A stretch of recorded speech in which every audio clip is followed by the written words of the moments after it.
Hey guys, welcome back to my channel. And today what I'm going to be talking about is customizing a wig.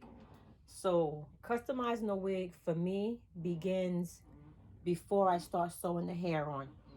The wigs, these mold heads come in different sizes. This is a 20-inch head. I have a 21-inch, which is not here because it's in the salon. Then this is a 22-inch. My 23 is also in a salon.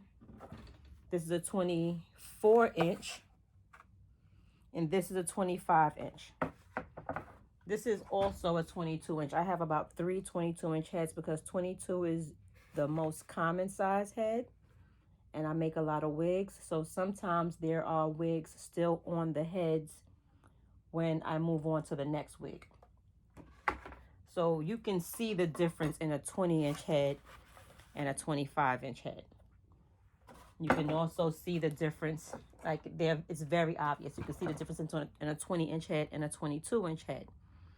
So if these heads come in different sizes, our heads come in different sizes.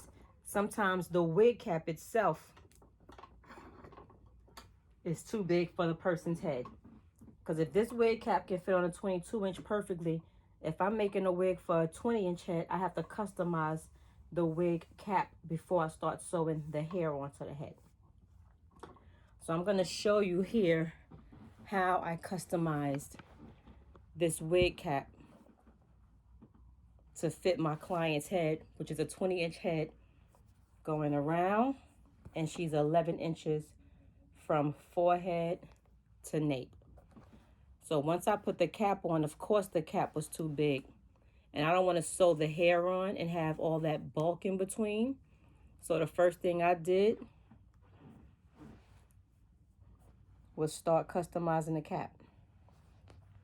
You can see I stitched it here. I tucked in the excess cap. I stitched it here. I folded it in the back. I stitched it here and here. And then it turned out that this was still a little too big, so I stitched it here. And although I'm going to put a band on her wig, I still want the wig to fit her head perfect when she puts it on. So before you start making your wig, make sure the cap doesn't have a lot of excess bulk, excess material that you have to later on find a place to put it.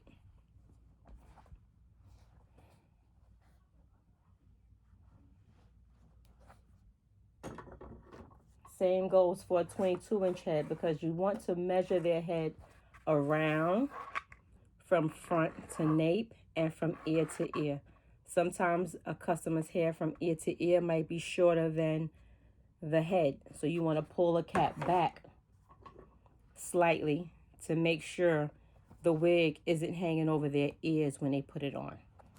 So always do your measurements to make sure it's measured correctly. So when you make the wig, it fits correctly. If you're making it for yourself, you already know your measurements, so you don't have to check all of that each time you do it. But when you're customizing wigs, and the purpose of customizing it is making sure it fits each individual properly, you want to make sure that it fits their head perfectly. That's all I have to say today.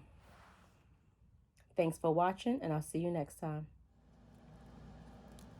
This is the measuring tape you will use to measure your client's head. You want to go around the hairline. You want to go front to back. That's from the forehead to the nape. And then you want to go ear to ear. That's the most simplified measurements. 3 measurements. Now some people go from the back of the neck, like behind the ear. But if you get those 3 measurements, you should be able to do a complete wig.